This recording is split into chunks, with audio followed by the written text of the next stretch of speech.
So I'm here with Addison Shockley, who reached out to me on Twitter, describing his expeditions, his explorations of the building a second brain world. And what he described sounded very interesting, very intriguing. So I've asked him to come on and tell us about his practice, his implementation of the second brain ideas. So yeah, thank you for being here, Addison. Yeah, thank you. I was excited to get a chance to talk to you, and really, it just comes from a place of kind of like ridiculous enthusiasm. Like I don't reach out to people on Twitter ever, but I did it to you because I've been getting into. Where did I first hear about this? It must have been a podcast interview with Srini Rao. I don't know if that's right, Yeah. but and I think it was called Building a Second Brain, and just the title grabbed me. I was like, "What's that?" Because I had kind of been familiar with some of the idea of a second brain, which is a term I think associated with getting things done, methodology, GTD, David Allen stuff. But so I think, anyways, I heard about your getting a second brain course, and the interview just kind of captured my attention, and I found it really valuable. And so then um, I, I also think I found something that you blogged about on the Praxis blog.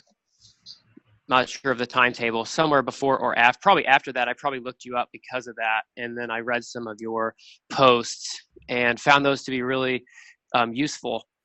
And so, and then I guess probably a year went by. So that interview was probably like 2018 or 2017. I heard it. Yeah. And then I started trying to implement some of that layering that you talk about in progressive summarization in my own personal life. And, I would kind of keep lists of what I did every day, kind of bullet point, sort of like a journal. And at the end of the week, I would go through and highlight the kind of best things or the things I was grateful for that week. And then again, towards the end of the year, or maybe at the end of the month, I would go back again and just reread those highlights. And so, basically I took progressive summarization. My first implementation was a personal kind of just helping me reflect more effectively and be grateful for what's going on in my life. But then, so like I did that for like a year, and then started trying to implement it in terms of note taking for like professional academic work. And so that kind of leads me into, I probably should have said this to begin with, but Yeah, why don't you um, tell us your background, what you're working on, what you're doing now? yeah.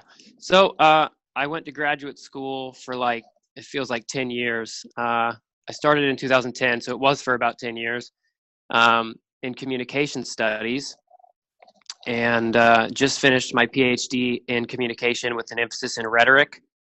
And so, kind of Interesting. like persuasive oral speaking would be like the tradition, but it's broadened to be kind of just sort of like persuasion in general, written, oral, mediated, uh, all sorts of focusing on language, but also performance. And rhetoric is really kind of like a hodgepodge of things that people could be working on when they say rhetoric. But um, in any case, I studied rhetoric for like 7 years in grad school, and then finished my PhD just like feels like yesterday, but it was in December 2018. I got my diploma, and so I am working in foster care right now. Though it's just kind of as I transition, um, and I'm applying for academic jobs. I took a job at a foster care nonprofit organization in Kansas here. Both of our families, my wife and I's families, live in the Kansas City area. And so Cool. I've been working here, and so that's been a separate kind of endeavor. But um, meanwhile, I'm working on kind of articles that I'm going to submit for publication, and the progressive summarization has been helpful.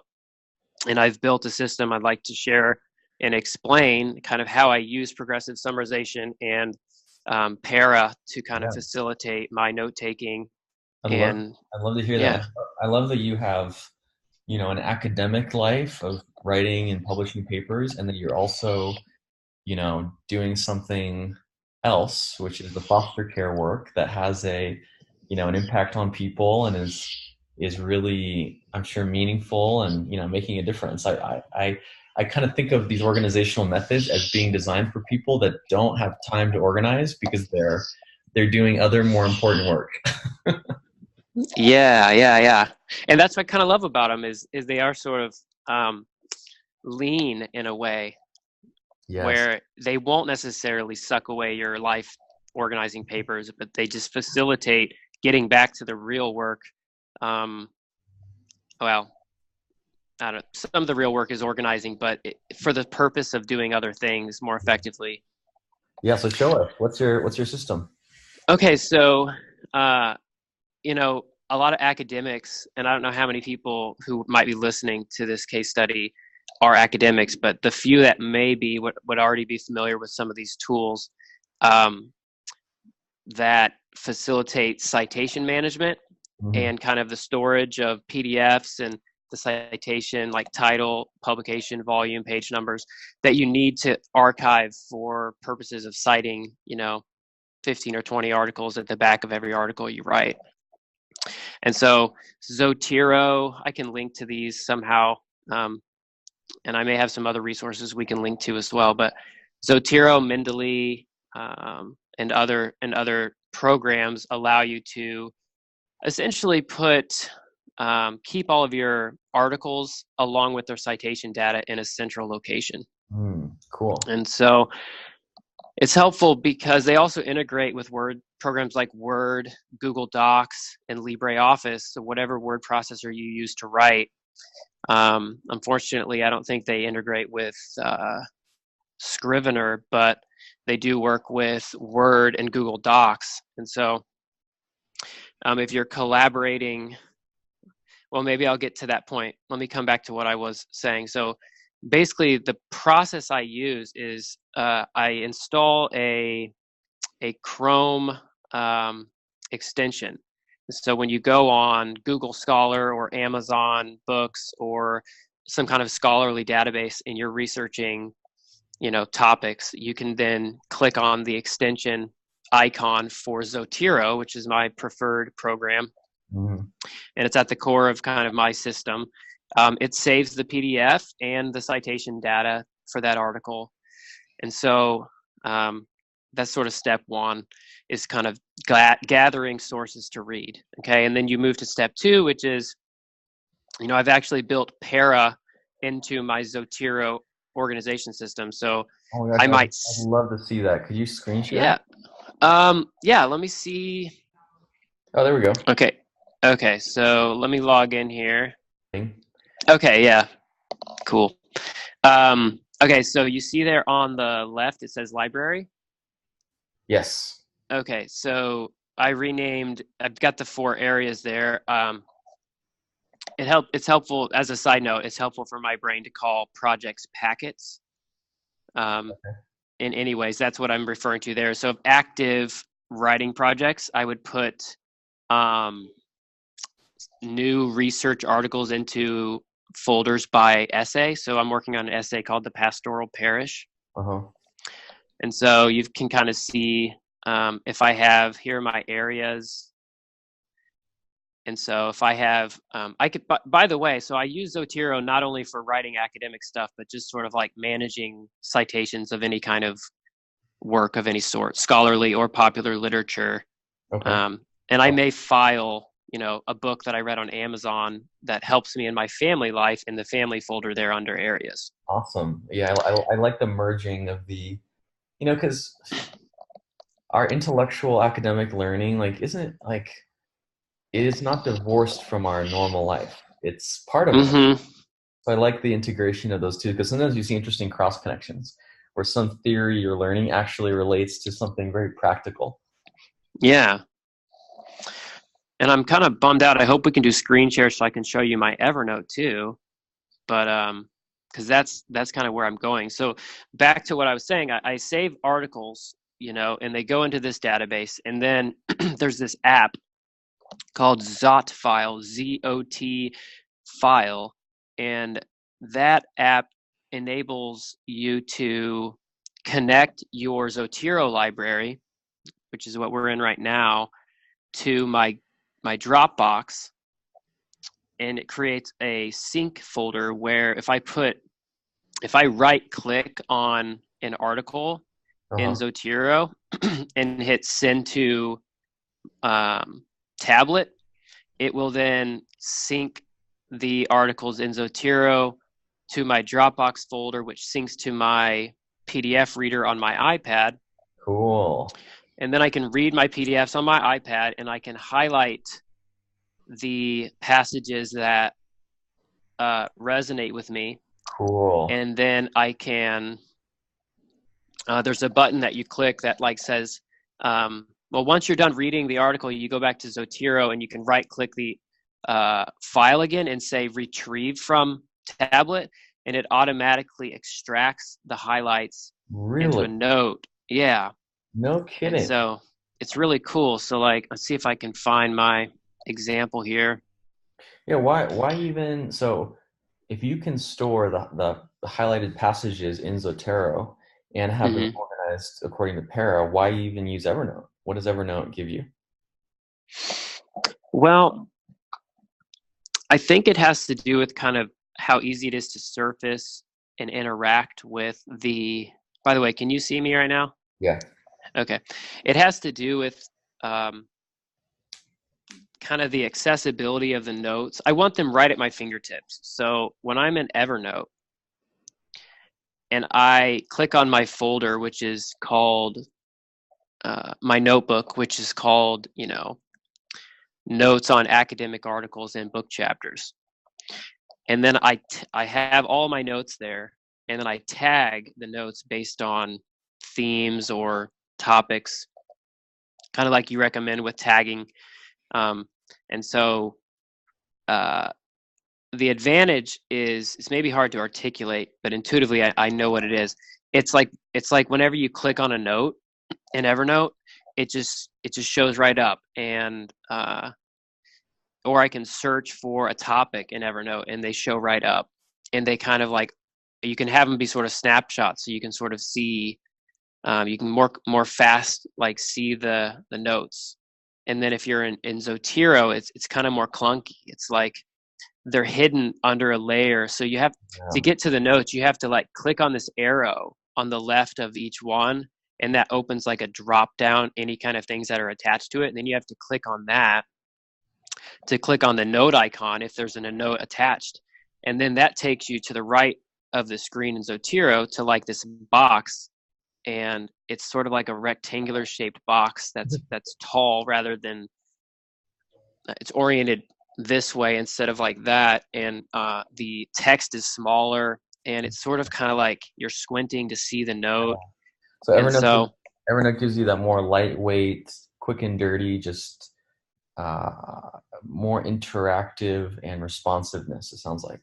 yeah, and then when I go through and I want to bold or highlight parts of the extracted notes, right? Because I've read the article, I've highlighted the notes, and I want to say something more about that when I come back to this, how I choose what to highlight. Yeah. And then so anyways, I've chosen things to highlight, and then those are extracted, and now I'm working with just the highlights Mhm. in that note. And then it's easier to bold things or highlight things in Evernote than it is to do that in Zotero. In theory, I don't even know if you can highlight, and I think you can, but it's just somehow the kind of the options and the way you click on things, it's just more user friendly to do it in Evernote. Totally. And so I don't know, progressive summarization being one of the most important goals that I'm doing, is it's just easier to do that in Evernote, and it only takes me a second to like copy and paste one of those into Evernote. Do you have any integration between Zotero and Evernote directly, or are you actually copying and pasting every document? Yeah, I actually have to copy and paste.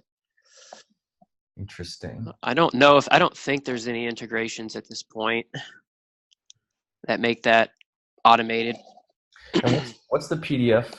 The PDF reader you said was syncing from Zotero to Dropbox to the reader. Which app is that?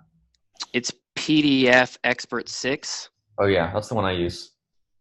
It's really good. And there's a online article some university posted, which I can have you link to, that explains how to set this up from Zotero to Dropbox to PDF Expert, and how it's really elegant because when you hit retrieve from tablet, it actually deletes the file from your Dropbox folder and your PDF Expert 6 on your device, and so it's sort of you don't have like this accumulation of tons of versions of files all Awesome. over the place. That's Yeah. really cool. I would really like that article. I'd like to see that because that's a concern that I would have. Kind of Hmm.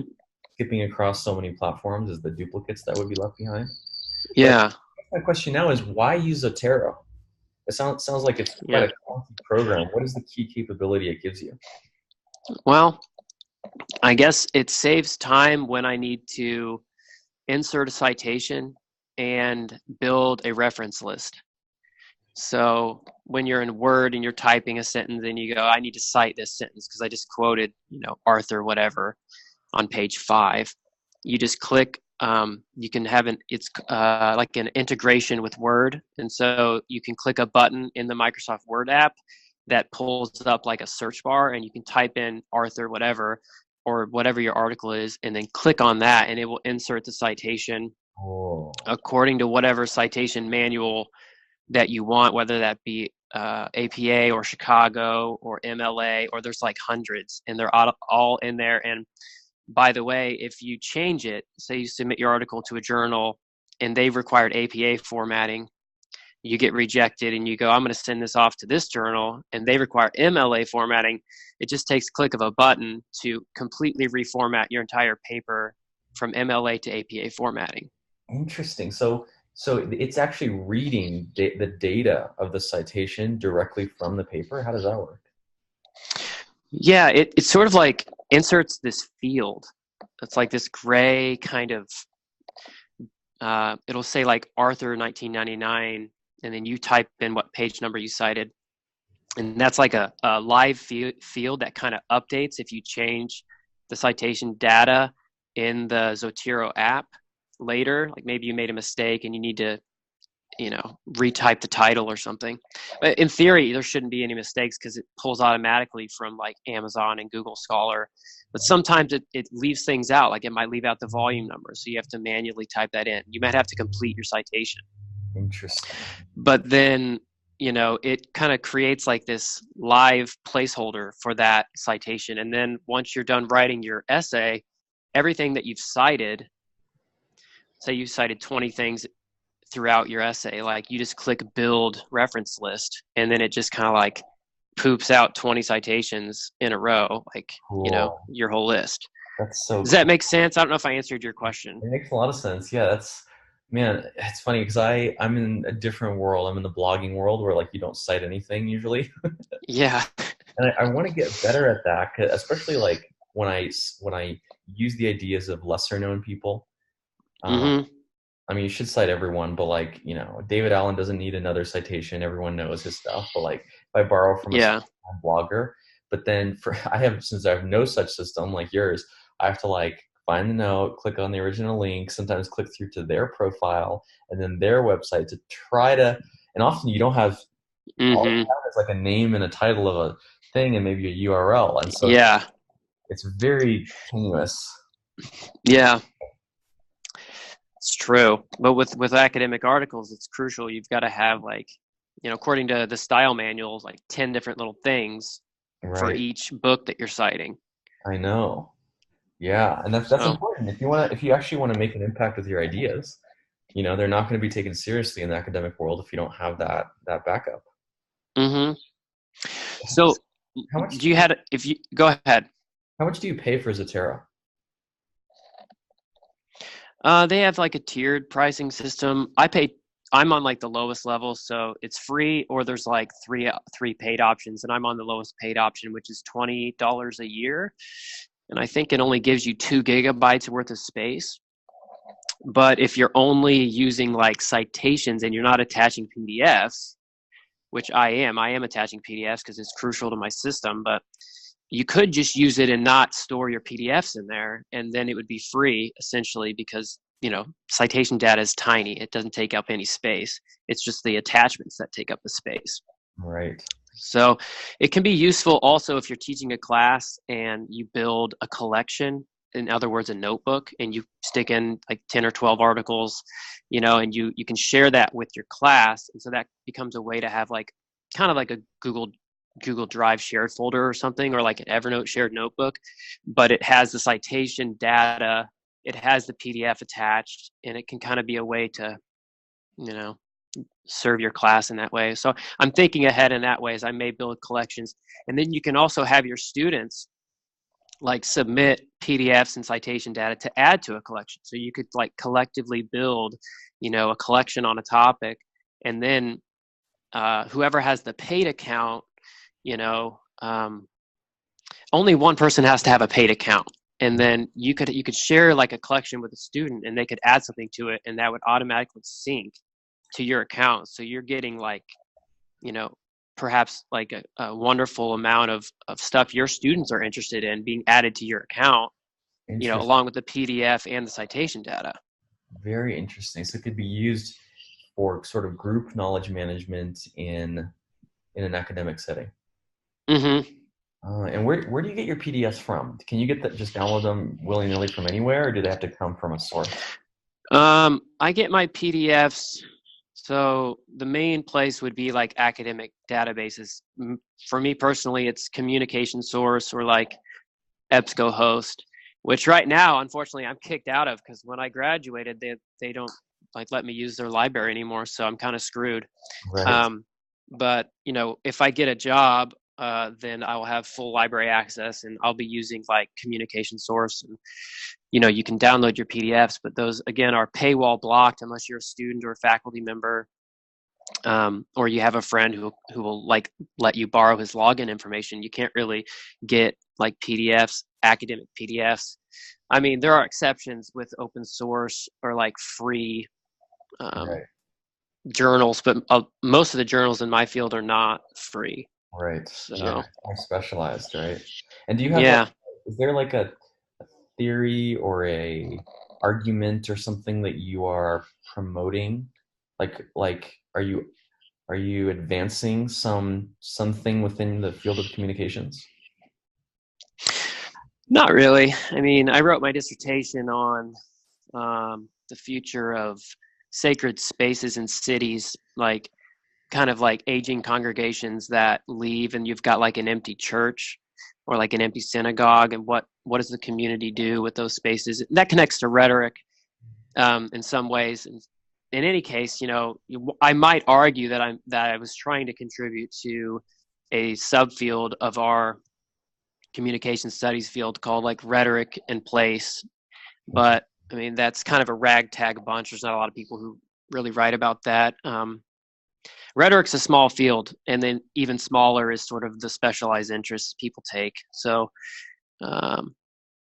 but I think that I have lots of inklings, and you might call them 12 favorite problems that relate to rhetoric, or whatever. And so, but I'm at such an early stage that I'm kind of at that point where I'm just gathering what's interesting to me, and we'll see where it goes. Totally. I love that. Let it emerge. Mm-hmm. From the ether. Yeah. Awesome. Is there any bottleneck in your knowledge management system that I could help with or shed light on or just at least commiserate on? Oh man. Yeah. Now I'm wishing I wouldn't have talked to my friend Travis for so long before this call, because I could have planned a good question for you and actually, got some great value. But let me think for a second. I mean, man, at this point, I haven't been using my system that long because I graduated, and I've implemented this after not having access to academic databases. So I'm kind of like stuck.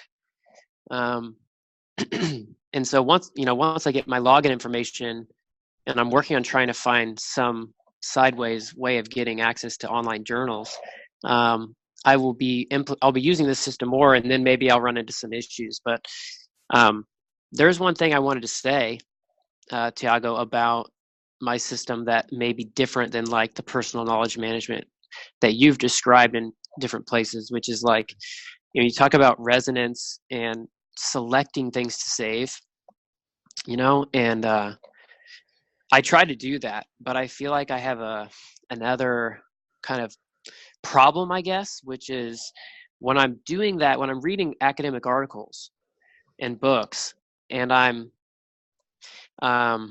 saving what's interesting to me, I know that over the long term that's going to benefit me, and I can't even predict how, right? Because things will emerge later, that in connections will emerge. But I read this book called How to Write Your Journal Article in 12 Weeks, which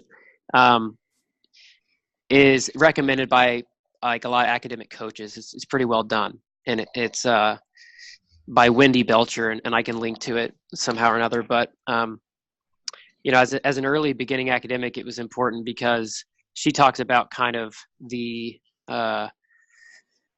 things that she would have you save.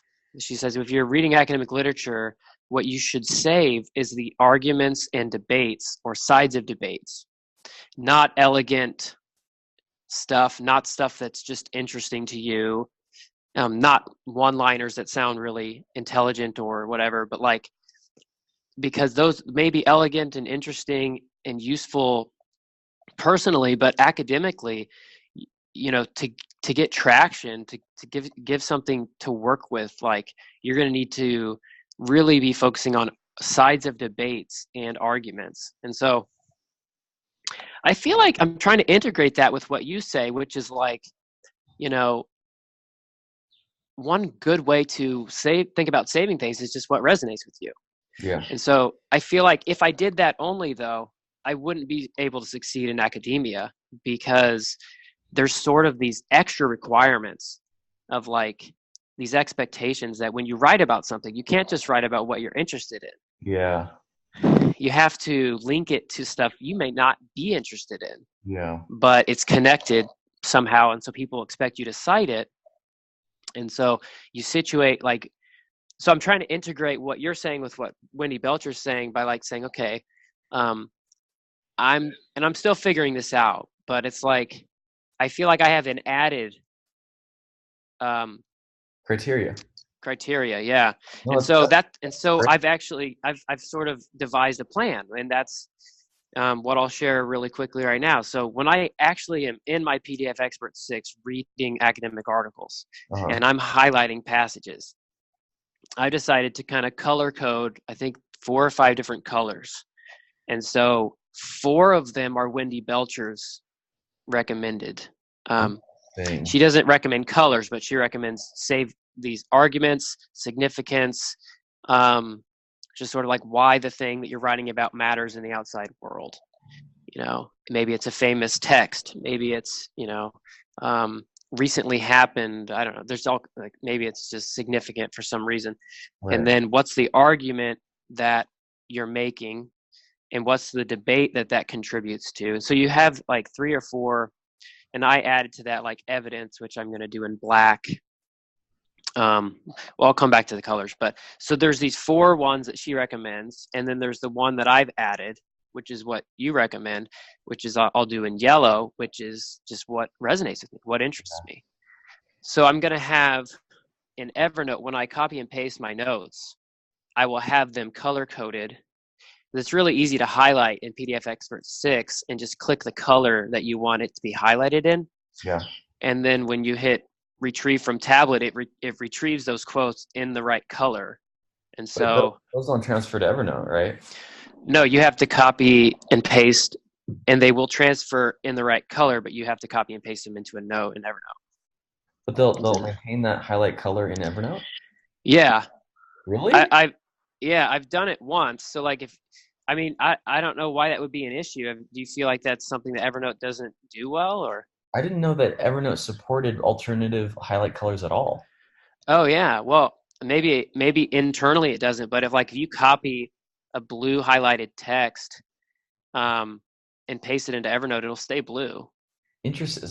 You know how that must be using because Evernote does render HTML. Like if you copy from a website or you do a web clip, it will keep all the formatting. So it must be that color must be saved somehow in the HTML. that is then being Mm.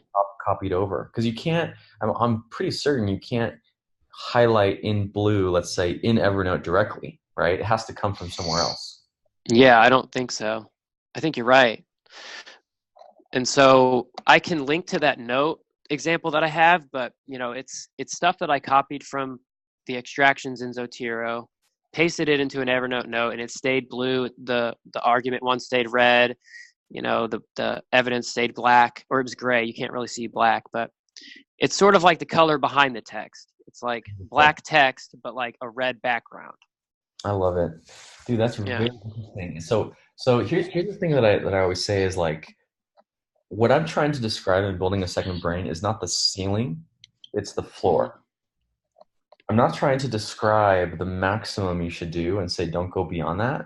And people, it's really funny. Mhm. People often, frequently come to me with something they've added, some sort of structure or method Mm. or apologetic. Like, I know you say to keep it simple to not do this, but no, I'm actually just saying like I think the minimum you need is like progressive summarization, workflow strategies. But if you have specialized needs, especially when you know what they are, that's the thing. Is like most people, they don't know Mhm. why they highlight.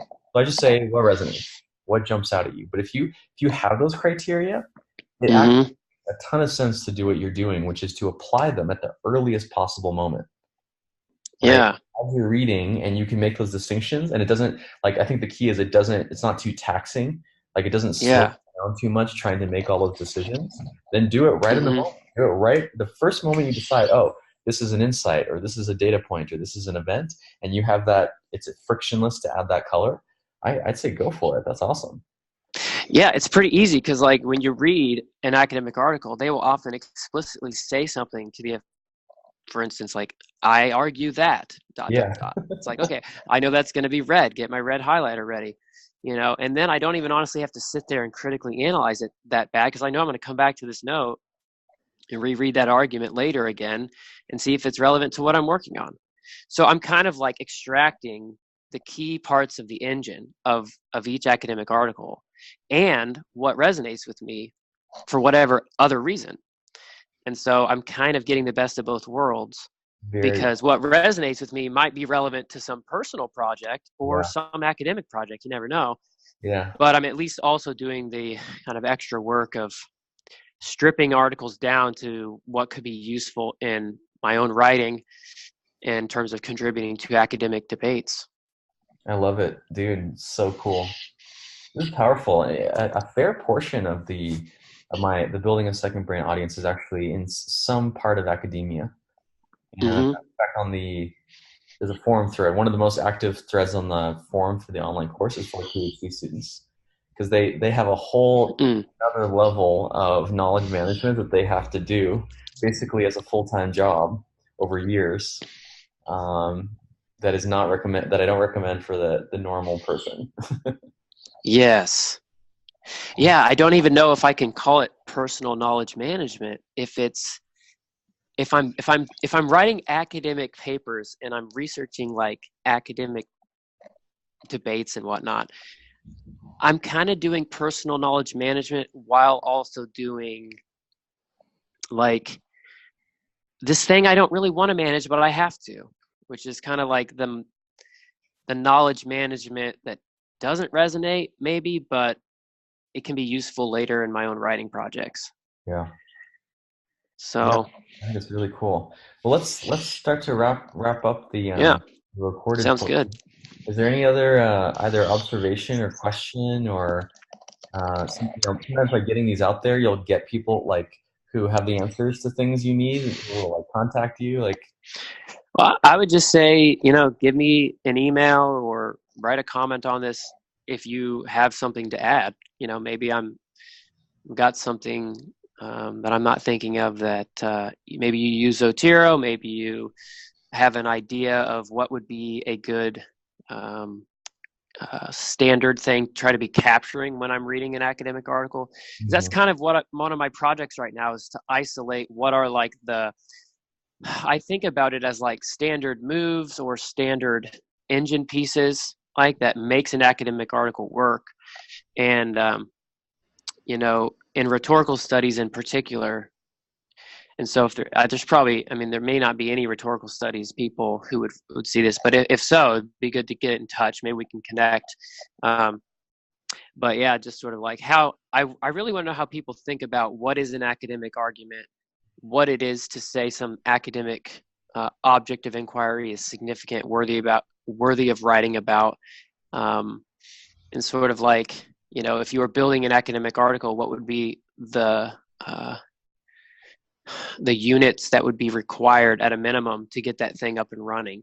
Yeah. Because then I can sort of think about those as colors and then highlight those while I'm reading articles. And then it's sort of like I've then become training my mind to know what are these different parts, Yeah. and how do they work. And so I don't know if that I'm a unique guy, Tiago. So I don't know if other people think like this at all, the whole color coding thing and whatnot, but just sort of thinking about things as elements that you can learn about individually, like how to argue something, how to make a claim that something is significant. Yeah. Um, No, I love it. Did you read my complete guide to tagging post that I published recently? yeah, I loved it, man. I really appreciated that. Good work. Thank you. Thank you. There's that part about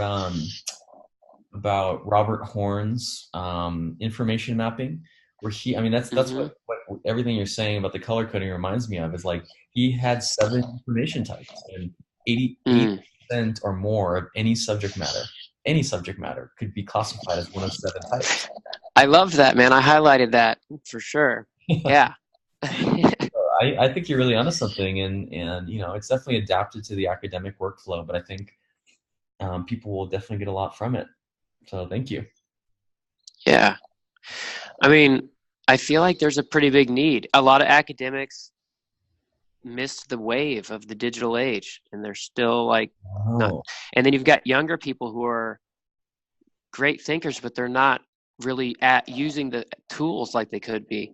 exactly. Um, That's what I see. There's the techies and the intellectuals that could be yeah. has so much to teach each other, but they're sort of Hmm. divided into 2 camps. I feel like I straddle that line, and I'm only one person, so I can't really produce a ton of academic work. But I really want to spread the word of how one could produce academic work with this kind of system of progressive summarization and para and these things, because I think they're incredibly freeing. Yeah. Um, and the stress level these grad students have, and new professors under the pressure of tenure, it's like this kind of thing would really, I think, help uh, get. It's kind of like David Allen talks about, just kind of like getting your mind clear and kind of like being more at peace while you're creating. I Yes. feel like what you're adding to is like so important, because it's like it's like a thing David Allen didn't do, which is, I mean, uh, I feel like you're adding a crucial piece, and like is really helping with that overall, and like adding value to the world thing, uh, productivity as efficiency and effectiveness. So, I mean, I'm such a nerd for your work now. And like, as soon as I get more money, I'm gonna invest and like just get. I mean, I love it. I just love what you write about, and